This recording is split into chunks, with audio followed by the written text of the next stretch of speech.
중요한 것은 주가 쓰시겠다 하라. 이 세상에는 숨겨진 사람들이 많이 있습니다. 다 예비된 사람들. 주님이 한순간이든지 평생이든지 어느 한 시간대이든지 쓰시기를 원해서 그 자리에 그 요소에서 기다리고 있는 사람들이 있습니다. 우리가 그것을 믿고 이곳에서 빛의 교회 원년을 이 해 말림에 세우기를 원합니다. 오늘날 많은 사람들이 이 어려운 시기에 어떻게 개척교회를 하느냐. 우리는 시대를 쳐다본 것이 아니라 믿음으로 주님 앞에 순종했을 뿐입니다. 예수님이 성전에 들어가셨을 때 성전 안에는 매매하는 모든 사람들이 있었습니다. 관례였습니다. 오랜 시간을 흘러오면서 정착화된 과정이었습니다. 그 사람들을 모두 주님은 내쫓으셨습니다. 두 번째 성전 척결 의식을 하는 장면입니다. 돈 바꾸는 사람들, 또 비둘기 파는 사람들의 상과 의자를 뒤집어 엎으시면서 그들을 내어쫓으셨습니다. 그들에게 내세우는 명분은 분명하였습니다. 기록된 바 내 집은 기도하는 집이라 일컬음을 받으리라 하였거늘 너희는 강도의 소굴을 만드는도다. 그렇게 말씀하셨습니다. 성전의 가장 중심 기능이 무엇이냐고 물으신다면 오늘 이 말씀을 상기하시기를 바랍니다. 내 집은 기도하는 집이라. 할렐루야. 하나님과 영적으로 교제하는 것입니다. 하나님의 음성을 듣는 것이고 하나님께 내 속을 열어 보이는 하나님과 나와의 그 깊은 영적인 만남을 이루는 것이 하나님의 성전입니다. 그 당시 보이는 성전이 중요했던 이유는 보이는 성전을 인해서 그들의 마음을 하나님 앞에 집약시킬 수 있는 기능적 역할을 수행할 수 있었기 때문이었습니다. 그런데 그 성전 안에는 고요 속에서 주님을 만날 수 있는 그 시간적 상황적 여건을 마련하지를 못하고 많은 사람들이 예배의식을 치르기 위한 분주하고 잡다한 일로 시끄러웠을 뿐이었습니다. 그 주된 대상은 돈 바꾸는 환전상 또 비둘기 파는 사람들이었습니다. 보통 6월절이 되기 전에 한 달 전에 전국 방방곡곡 마을마다 이 반세겔의 성전을 하나님께 드리기 위해서 로마 화폐로는 되지 않으니까 성전 세겔 또 특히 두루에서 나온 그 순도 높은 그 은전 그것만을 가능하게 법적으로 제도화시켰기 때문에 그 돈으로 바꾸어서 왔었어야 됐습니다. 지금 우리가 외국 나가기 위해서 그 외국환을 상환할 수 있는 것처럼 그 시대에도 유예 기간을 두어서 하게끔 다 곳곳에서 환전성들을 두었습니다. 그런데 불갑을 준비하지 못해서 온 사람들을 위해서 만들어 놓은 것이 성전에서 환전을 할 수 있는 사람들을 만들어 놓은 것인데 이것이 점점 더 확대되어서 많은 외국인들과 함께 국내인들도 그곳에 와서 환전할 수 있게끔 만들어 두었습니다. 대다수가 길을 닦는 곳에 성전 유지보수하는 일에 또 나머지는 그 대제사장들 그 주머니 속에 들어가는 막대한 그 이익을 창출하는 도구가 되었습니다. 하나님이 성전에서 저들에게 맡겨진 임무만을 감당해도 먹고 살 수 있게끔 충분히 만들어 놓았음에도 불구하고 그 뒷전에는 이와 같은 큰 금전거래를 통해서 수익을 보장받는 일들이 자행되었습니다. 그 환전을 하는데 막대한 그 수수료를 치르게 만들어 놓고 그러면서 그들의 돈을 착복하였습니다. 그런가 하면 비둘기 파는 사람들, 이 사람들은 서민을 위한 장사꾼들이에요. 성경의 구약에 보면은 문둥병자가 자기 죄사함을 받은 것을 제사장한테서 몸을 보이게 될 때 비둘기를 가지고 가서 그 앞에서 사죄의식을 벌려야 됩니다. 가장 가난한 사람이 드려지는 예물이에요. 먼 데서 다니던 직장을 포기하고 이 순례의식에 참여하는 것만 해도 그들에게는 큰 희생인데 예물 드리기는 더 어려웠습니다. 그래서 부자들은 소나 양을 잡았지만 가난한 사람들은 고작 비둘기 한 쌍을 드리는 것이 전부였습니다. 산 비둘기든지 집 비둘기가 다였습니다. 아주 작은 어린아이 용돈이면 살 수 있는 그 당시에 그 새들인데 성전 안에서만 사게 되면 15배나 높은 그 돈을 치르고 샀어야 됐다고 그랬습니다. 그런데 사람들이 그 작은 것을 꾸러미에다가 담아서 가져오지 못하고 굳이 성전 안에서 파는 10배 이상을 높은 값을 주고 그 비둘기를 사는 이유는 비둘기를 선별하는 권리가 그들에게 있지 않고 제사장들이 있었기 때문에 그렇습니다. 이것은 정결하지 못하고 부정하다, 병들었다 이렇게 식별을 해버리면 당장 내다 버려야 되니까 그들에게 합격품을 인정받기 위해서는 사는 수밖에는 도리가 없었습니다. 이렇게 해서 많은 또 돈을 착보했습니다. 장사꾼들과 동시에 교회가 나눠 가졌습니다. 예수님이 내 성전에서 기도하는 기능은 사라지고 오직 장사꾼들과 더불어서 예배 의식을 갖추는 이 거칠애에서만 맴돌고 있는 이 모습을 더 이상은 볼 수가 없다. 그리고 그 성전을 향해서 소수의 무리들을 내어 쫓으시고 주님이 중심에 서셨습니다. 만왕의 영광이신 그리스도 앞에 마음을 못 들 수가 없다면 그것은 어디 성전이겠습니까? 너희는 강도의 소굴을 만드는도다. 기도의 장소가 아니라 강도의 소굴이라는 거예요. 지금도 예루살렘 금동에 보면은 많은 바위 암석들이 많지 않습니까? 굴들이 많이 있어요. 제가 있었던 스페인에도 보니까 가는 곳곳마다 감색이 있는 곳은 화강암 있는 곳에 굴들이 많이 있어요. 예루살렘에도 들어가 보면은 그런 작은 방들이 많이 만들어 있었습니다. 그런데 그것은 기도하는 방이죠. 그러나 이제 장사꾼들이 매매하고 돈 세는 자리로 만들어 놨으니 이것은 강도의 구렬이 되었다. 그렇게 평가를 하셨습니다. 맹인과 저는 사람들이 성전에서 나왔을 때 예수님은 그들을 만나시고 고쳐주셨습니다. 할렐루야. 내어 쫓을 사람은 내어 쫓고 당신이 친히 품어야 될 사람들은 품으셨습니다. 그 놀라운 일이 벌어지고 있음에도 불구하고 그리스도를 만나고 싶은 사람들은 그 틈바구니 속에서 꾸역꾸역 밀려 나왔고 주님은 그들을 가엾이 여기시고 그들을 메시아로 그들의 생명의 구주로서의 역할을 잘 감당해 주셨습니다. 그렇습니다. 세상은 요란해도 우리를 만나주시는 우리 주님은 일편단심 그 믿음 변치 않고 오직 주님을 목표로 한다면 주께서 만나주실 것을 믿으십시오.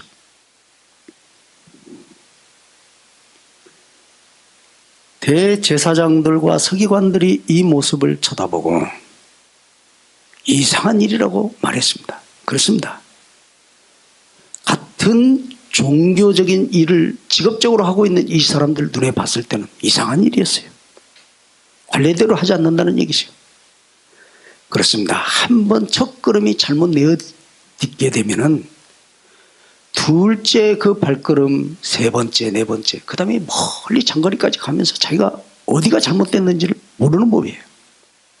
관례적으로 모든 시간들이 쌓여져서 성전에서 당연시 됐던 그 일을 예수님이 문제 삼으셨을 때 저들은 이상하게 생각했다고 그랬습니다. 왜 저분만 이상하게 구느냐. 오늘날 우리는 당연시하게 교회에서 치러지는 모든 예배의식을 그대로 관례대로 밀고 나갈 수 있을지 몰라도 주님께서 보실 때 거꾸로 노하시고 슬퍼하실 수 있을 수 있음을 우리는 깊이 있게 깨달아야 될 것입니다. 또 성전에서 소리 지르는 어린 아이들을 쳐다보고 노하했다고 그랬어요. 대제사장들과 서기관들이. 왜냐하면 이 어린 아이들이 호산나 다윗의 자손이요 하면서 찬양을 합니다. 과거에 12살 이상의 그 어린이들은 하나님의 집으로 데려나오고 것이 부모들의 관례였기 때문에 어린아이들이 많이 있었습니다. 그러나 어린아이들은 한마디 말도 발설할 수 있는 권리가 없었으므로 묵묵히 부모의 뒷자락에서 그저 눈만 굴리면서 따라오는 것이 습성이었는데, 어린아이들이 이구동성으로 찬양하면서 그리스도를 칭송하였습니다. 그것에 대해서 분노하였습니다.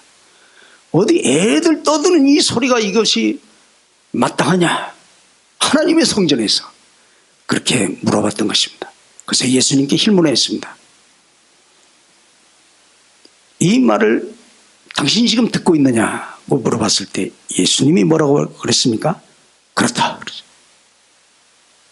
지금 정작 들려서는 안 되는 잡다한 상인들과 돈 바꾸는 소리, 비둘기 파는 이 소리는 들려서는 안 되는데 그것은 정당시하고, 어린아이들이 진심으로 그리스도를 찬양하는 바로 이 소리를 정당시 여기지 않고 편협적으로 그들을 몰아치는 그 행위에 대해서 주님은 정면으로 맞섰습니다.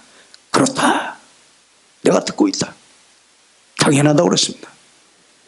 어린아기와 젖먹이들 입에서 나오는 찬미를 온전하게 하셨다 함을 너희가 읽어본 일이 없느냐? 당시에 눈만 뜨면은 암송하고 사람들 앞에서 하나님의 말씀을 떠들고 하던 시편에 관한 말씀입니다.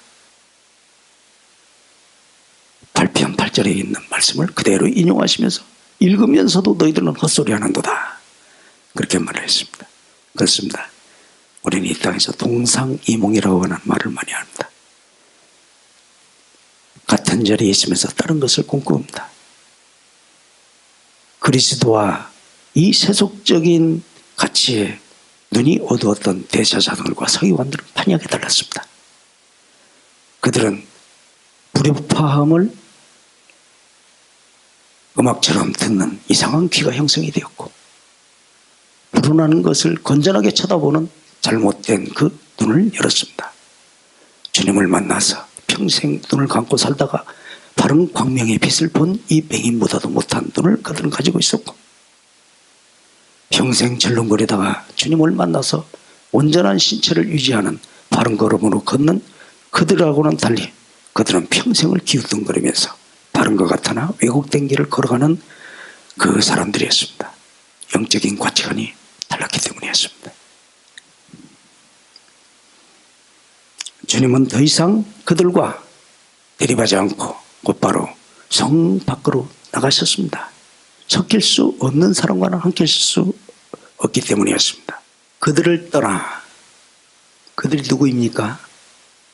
왜곡된 영적 가치관을 가지고 고집하고 있는 대제사장들과 서기관들, 그들을 떠나서 예수님은 베다니로 가셨습니다. 할렐루야. 그러면서 그 누추한 마르다의 집에서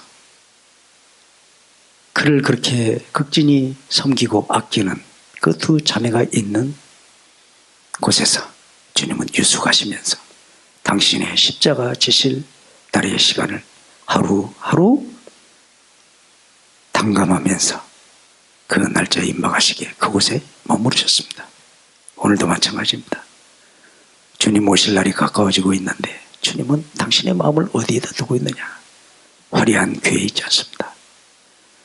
전심으로 그리스도를 만나기를 원하는 자들, 주님이 진심으로 아끼시는 분들, 주님만 쳐다보면 사모하는 연모의 눈길로 쳐다볼 줄 아는 바로 그 사람들 속에 주님께서는 거하시기를 원하십니다. 오늘 저는 예루살렘 승리의 입성이라는 제목을 달았습니다. 그 예루살렘에는 과거에 많은 정복자들이 승리의 입성을 했던 뼈아픈 기억을 많은 사람들이 가지고 있었습니다. 저 수리아의 안티오코스 에피파네스는 제우스 신전을 앞세우고 군사를 이끌고 말을 타고 당당하게 예루살렘성을 입성하였던 적이 있었습니다. 돼지를 잡아서 돼지의 피를 뿌렸습니다. 그리고 하나님의 기도의 처소가 만들어져 있는 그 모든 밀실들을 다 창기들을 두고 음행하게 만들어 놨습니다. 창기의 소굴로 만들어 버렸습니다. 그것을 통해서 마카비 형제들이 죽기를 각오하고 혁명의 번개를 일으켰던 그 사건이기도 했습니다. 그 이외에도 로마 군대에게 짓밟힘을 당하고 수많은 외침을 당하면서 군대를 끌고 온 그 왕들의 그 입성 앞에 얼마나 시련을 당했는지 모릅니다. 그래서 더더욱이나 진정한 왕의 입성을 간절히 고대했던 그들이기 때문에 호산나 다윗의 자손이여, 우리를 제발 구원하실 그리스도 예수를 그들은 한사코 기다리면서 꿈꿨습니다. 진정한 그리스도가 그 땅에 올 때 그들은 위풍당당한 말을 타시지 않고 인생들이 꺼려하는 초라한 나귀 새끼의 등에 타시고 그들이 준비하지 못해서 가지를 꺾어서 길을 만드는 그 자리를 묵묵히 걸으시고 십자가를 지시기 위해서 예루살렘에 올라오셨습니다. 우리 주님의 구속의 사역을 감당하신 이 세상 진정한 왕, 자기 백성을 위해서 생명을 내어주시는 생명의 왕 되신 주님의 승리의 입성이 그렇게 이루어졌습니다. 우리 주님 오실 길을 예비해야 되는 이 시대의 진정한 교회가 주님이 원하시는 믿음의 길에서 묵묵히 참고 인내하는 세월을 보낼 수 있다면 얼마나 주님께서 기뻐하시겠습니까? 우리 빛의 교회가 그 길을 걸어가기를 염원합니다. 지금 오늘 이 자리에 사모와 내 어린 손자와 오늘 우리 세 식구가 이렇게 예배를 드리고 있어요. 하지만 진정으로 우리의 마음이 주님 앞에 상달된다면 천만이 모여서 환전상을 이루는 그 장관보다야 진심으로 다리 절고 눈먼 자들이 주님의 품에 안겨서 눈을 뜨고 다리를 회복시키는 것처럼 우리의 어려운 삶 속에 주님께서 찾아오시는 그 광경을 쳐다보고 새 힘을 얻는 광명의 빛의 교회에서 주를 바라보는 기쁨을 소유하시는 사모와 나와 또 연조가 되기를 주의 이름으로 축원합니다. 기도하겠습니다.